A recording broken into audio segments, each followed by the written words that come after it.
नमस्कार दोस्तों, आप सभी का स्वागत है मेरे YouTube चैनल MSc B.Ed वाला पर। आशा करता हूँ आप सभी खुश होंगे, चुस्त होंगे, तंदुरुस्त होंगे। आज का जो टॉपिक है फेजेस ऑफ टीचिंग, आप स्क्रीन में देख रहे होंगे। आज हम इसके बारे में समझेंगे, पढ़ेंगे, ये क्या होता है इसके बारे में पढ़ेंगे। लर्निंग और टीचिंग जो चैप्टर है उसके अंदर ये टॉपिक्स दे रखे हैं, मैं उनको आपको समझा रहा हूँ। तो चलो शुरू करते हैं। फेजेस ऑफ टीचिंग, सिंपल जो मीनिंग आप समझ रहे हैं, आप देखिए फेजेस का जो मीनिंग होता है वो होता है कि हिंदी में बोले तो चरण, स्टेजेस, मतलब कि जो टीचिंग के स्टेजेस हैं उसके बारे में हम समझ रहे हैं। टीचिंग की स्टेजेस से यहाँ पर जो मतलब है उसका मतलब है कि जब आप पढ़ा रहे हैं तो किस तरीके से पढ़ा रहे हैं और पढ़ाने से पहले आप कैसे तैयारी कर रहे हैं कि हाँ मुझे पढ़ाना है, और जब आपने किसी चीज़ को पढ़ा दिया है तो उसके बाद आप क्या चीज़ें कर रहे हैं, तो उन चीज़ों के बारे में हम समझेंगे।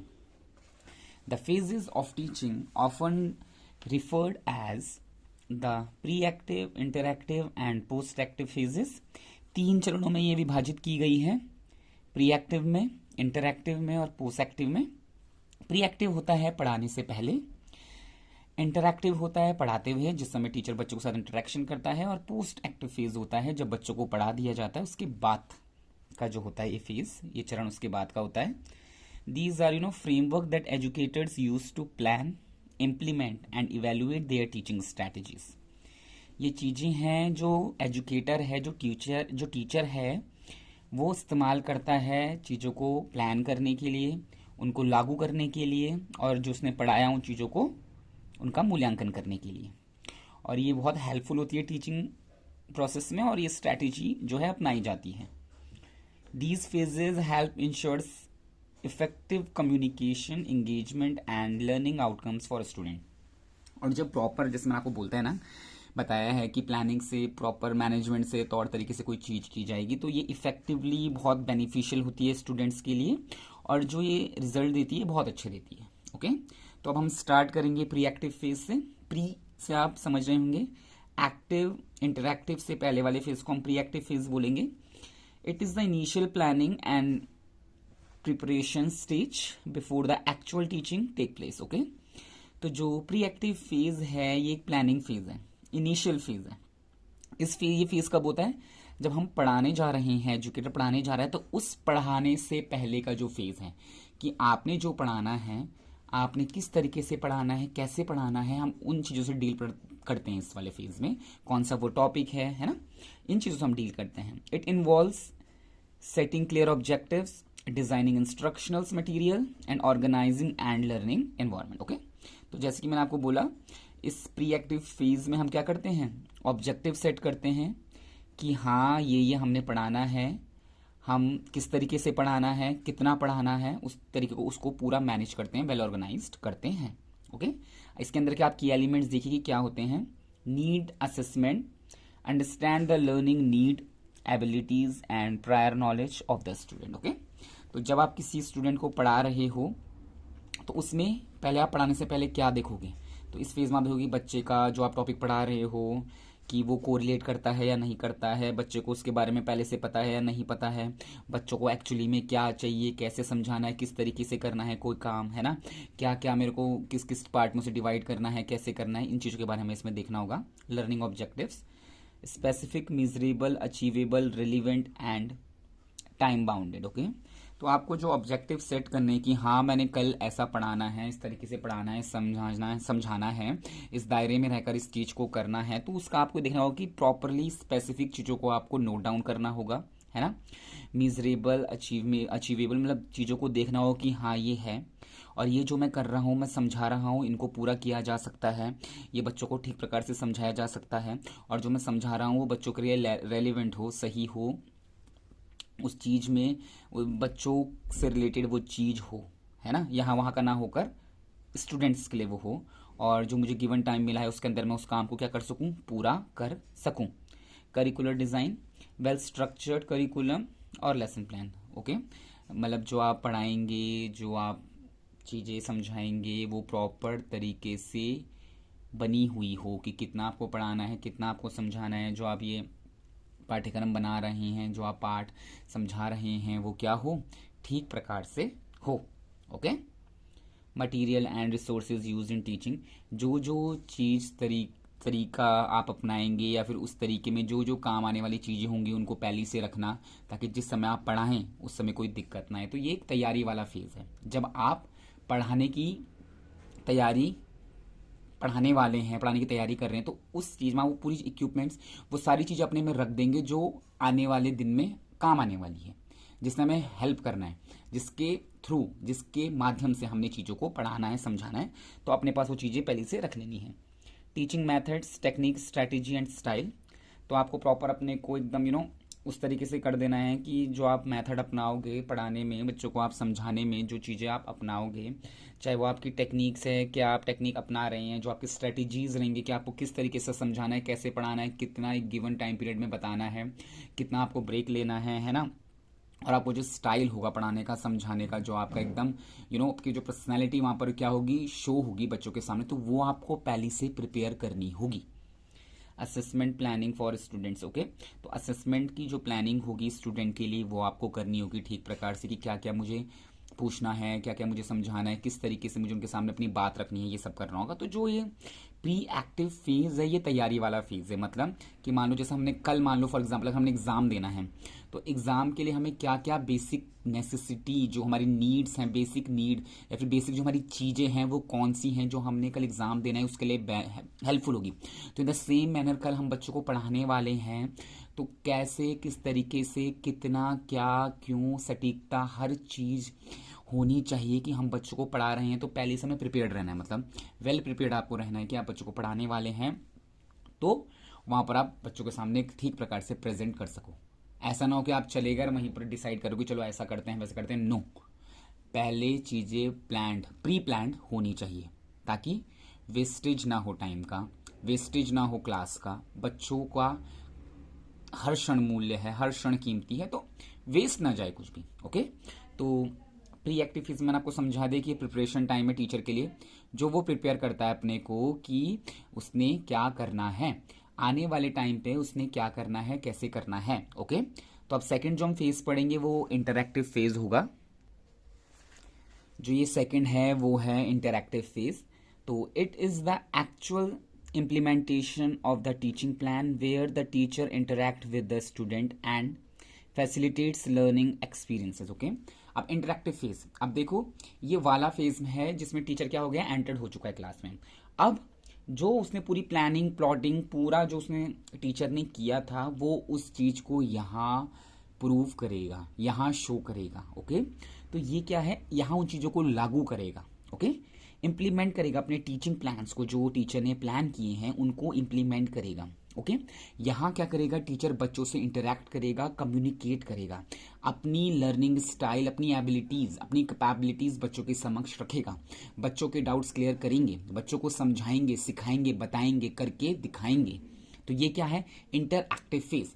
इसमें टीचर इंगेज्ड रहेगा, बच्चों के साथ इंगेज रहेगा, एक क्लास में एक माहौल जो है वो बना रहेगा। Okay, student teacher relation, interaction, communication, bond जो है यहाँ पर क्या होगा, बच्चों के साथ टीचर का फॉर्म होगा। अब देखिए इस फेज के की एलिमेंट्स क्या हैं।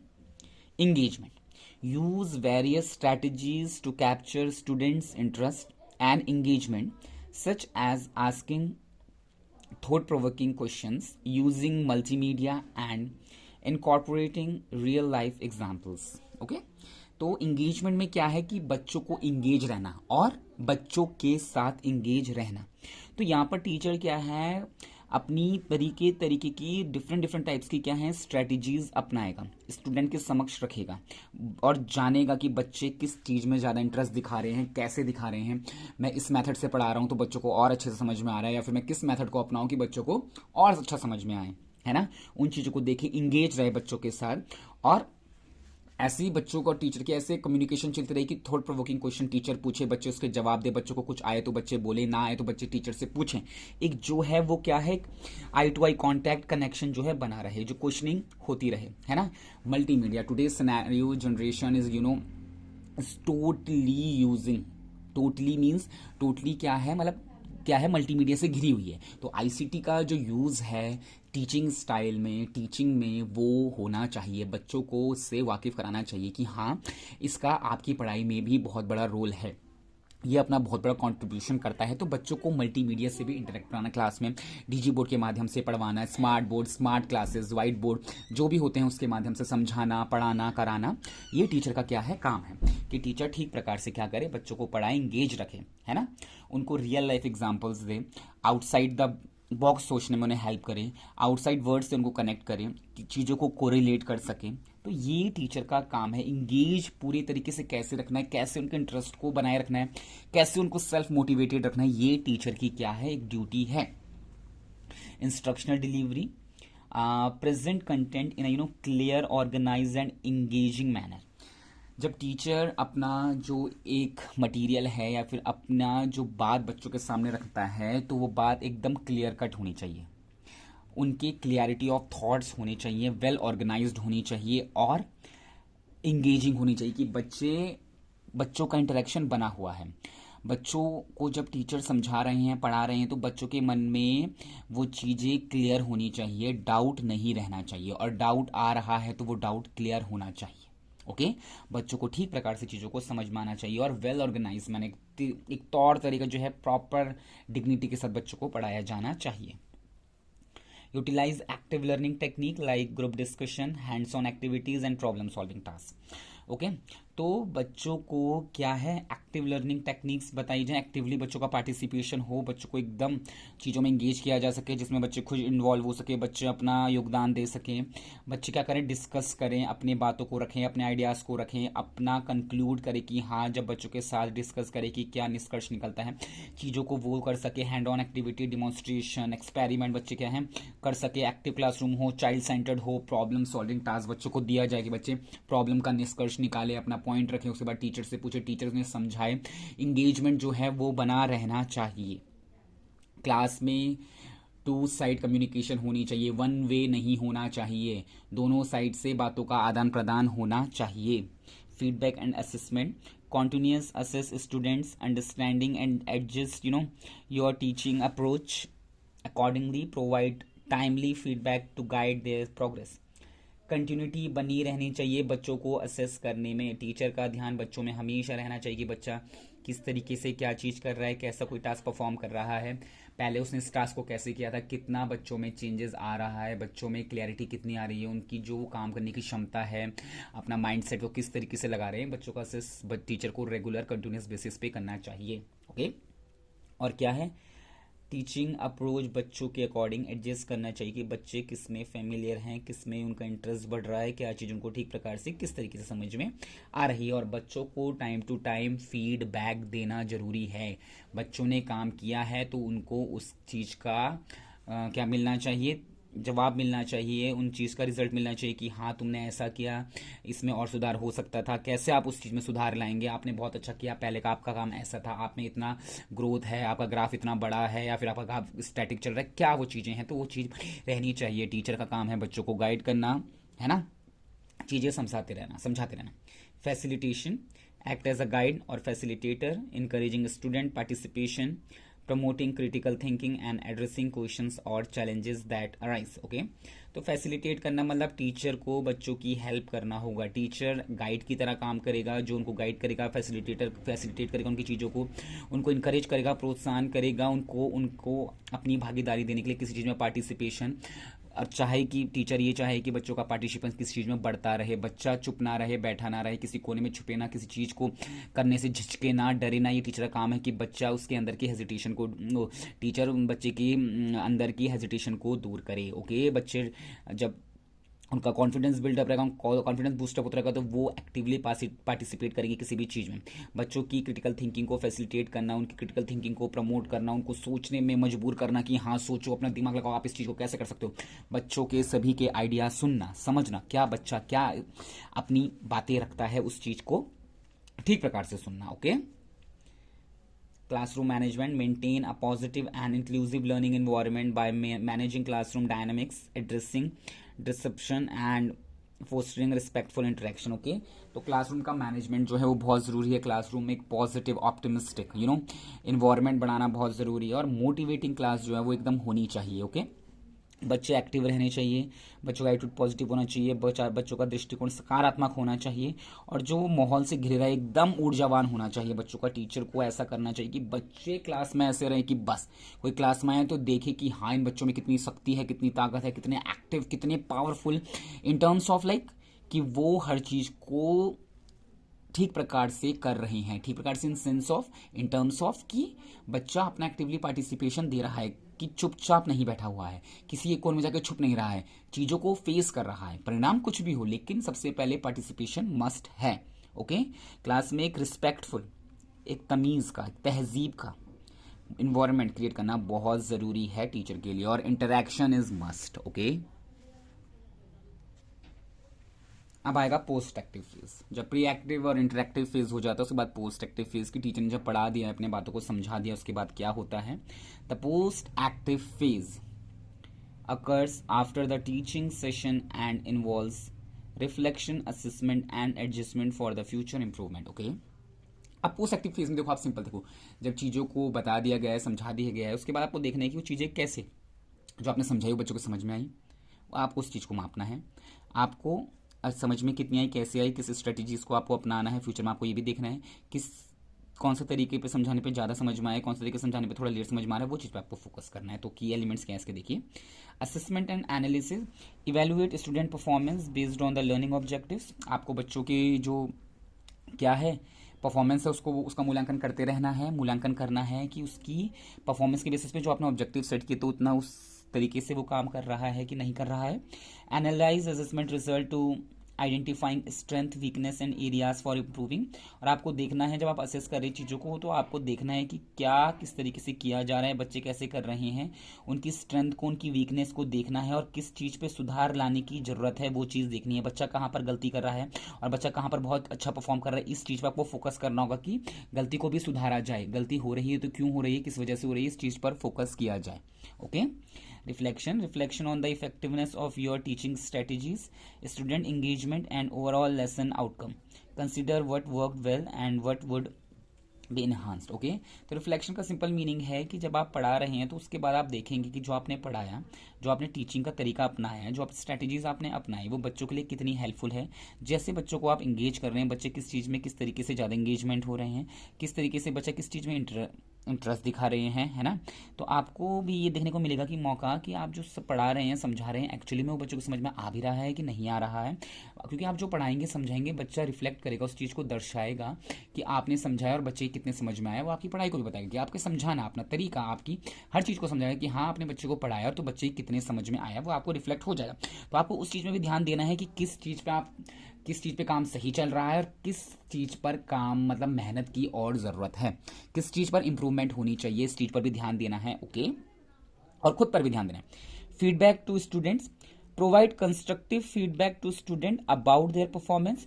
बच्चों को फीडबैक कॉन्टिन्यूसली देना चाहिए कि उन्होंने परफॉर्म किया है तो कैसा परफॉर्म किया है, किस तरीके से परफॉर्म किया है, वो बच्चों को जरूर बताना चाहिए। तभी तो बच्चों को पता चलेगा ना कि बच्चों ने क्या किया। अगर आपने पढ़ा दिया, बच्चों ने पढ़ लिया और बच्चों ने आपको सुनाया, आपने सुन लिया, बस उसके बाद आपने बताया नहीं कि बेटा आपने कहाँ पर क्या समझाया, आपसे मैंने क्या पूछा था, आपने किस रिस्पेक्ट में उसका आंसर दिया, आपने आंसर दिया, उसको आप किस तरीके से और उभार सकते थे, या फिर आपने परफेक्शन के साथ बहुत चाफर दिया। तो बच्चों को फीडबैक देना मस्ट है कि आपने बहुत अच्छा काम किया, आपका पहले से काम, आपका जो ग्राफ है वो बड़ा है या फिर पहले से आपका ग्राफ गिरा है, तो उस चीज़ का बच्चों को पता चलेगा कि मैंने गलती कहाँ की है, कैसे की है, कहाँ पर मैं उसको सुधार कर सकता हूँ। तो feedback is must. Okay, and provide constructive feedback to students about their performance, highlighting areas of achievement. किस चीज़ में वो और अच्छा कर सकते हैं, उनको उनके पॉजिटिव एस्पेक्ट समझाना, बच्चों को बताना कि जब टीचर बच्चों को असेस करता है तो वो समझता है कि हाँ बच्चों का कौन सा एरिया स्ट्रांग है, कौन सा एरिया वीक है, किस चीज़ पर काम करना चाहिए, किस चीज़ में मेहनत की ज़्यादा जरूरत है, कहाँ पर वो एकदम स्टैटिकली चल रहा है, कहाँ पर वो ग्रोथ दिखा रहा है, कहाँ पर उसका ज़्यादा इंटरेस्ट है तो कहाँ पर उसका एकदम ग्राफ हाई है। तो टीचर इस चीज़ को जानता है तो बच्चों को समझाएगा, फीडबैक देगा। Suggesting ways to enhance their learning, और बच्चों को समझाना कि आप कैसे अपने को और उभार सकते हैं, अपने तरीके को कैसे उभार सकते हैं, बच्चों को प्रॉपरली समझाना। Adjustment, use insights from the assessments and reflection process to refine your teaching methods, update instruction material and modify your approach for future lesson. Okay, adjustment like कि जैसे जब टीचर पढ़ा रहा है तो टीचर को भी अपने पे मॉडिफाई करना है, मॉडिफिकेशन करनी है। टीचर एक ही रिदम में ना पढ़ाए, वो interesting veg, interesting strategies, interest ऐसा जनरेट करें कि बच्चे बहुत ही इंजॉयमेंट के साथ जो है वो पढ़ाई को करें। ओके, तो अपनी जो तरीके हैं, तौर तरीके, उनको भी मॉडिफाई करना है। अपने जो हैं एक ही चीज़ पे नहीं अटके रहना है, तरह तरह तरीके से, डिफरेंट तरीके से इंटरेस्टिंग वे में बच्चों को समझाना है। और कैसे, आपको ये भी नोटिस करना है कि किस तरीके से बच्चों को अच्छे से समझ में आ रहा है। Okay, continuous improvement, continuously strive to improve your teaching practice based on the feedback and outcomes from previous lesson. This may involve professional development, seeking peer input, and staying updated with educational trends. तो continuously improvement, like आपको होता है ना कि लगातार आपको किस चीज़ को करते रहना है, अपने को भी इम्प्रूव करना है, और आपको आउटकम देखने की, जो आप पढ़ा रहे हैं, समझा रहे हैं, कैसा है उसका आउटकम है, क्या वो रिजल्ट दे रहा है ना।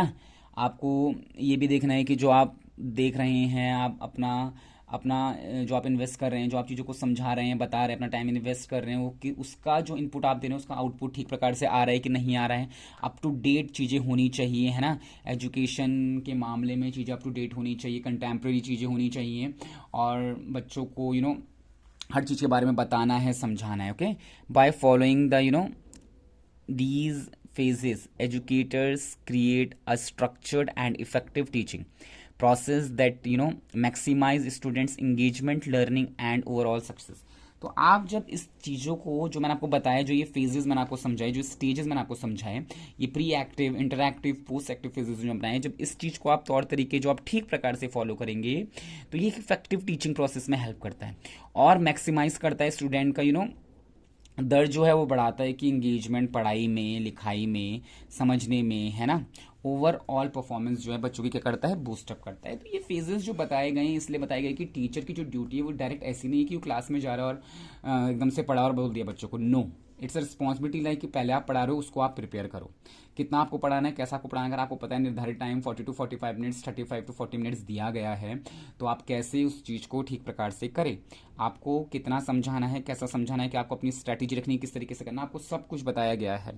फिर आपको बताना है, समझाना है, आप बच्चों के साथ डील कर रहे हैं, उसके बाद आप डील कर रहे हैं, आपको कितना समझ में आया, आपने पढ़ा चुका है बच्चों को, तो आपको फिर ये देखना है कि जब मैंने पढ़ाया, सब कुछ किया, तो बच्चों को उतना कितना समझ में आया। तो आपको हर चीज़ में फोकस करना है, अपने पर, बच्चे पर, दोनों चीज़ों पर फोकस करना चाहिए और अप टू डेट चीज़ों को रखना है। ओके, अब आपको पता है कि मीडिया, मल्टीमीडिया जो है या आईसीटी जो है इतना यूज़ हो रहा है, तो उसका यूज़ आपको बच्चों को बताना है, उस तरीके से आपको उस चीज़ों को डिमॉन्स्ट्रेट करना है, आपको पिक्चर्स का यूज़ करना है, आपको हर चीज़ करनी है, आपके बच्चों के आइडियाज़ सुनने हैं, समझने हैं, हर चीज़ पर आपको फोकस करना है। तो इससे टीचिंग लर्निंग जो है वो बहुत इन्फ्लुएंस होती है, बहुत इन्हांस्ड होती है पॉजिटिव मैनर में। ओके, और वो होनी चाहिए, क्योंकि हमारा मेन काम क्या है, हमारा मेन काम यही तो है कि बच्चों को जो हम पढ़ा रहे हैं, सिखा रहे हैं, समझा रहे हैं, वो सही से समझ में आए, सही से वो सीखें, और उनका जो सक्सेस रेशो है वो होता रहे, बढ़ता रहे।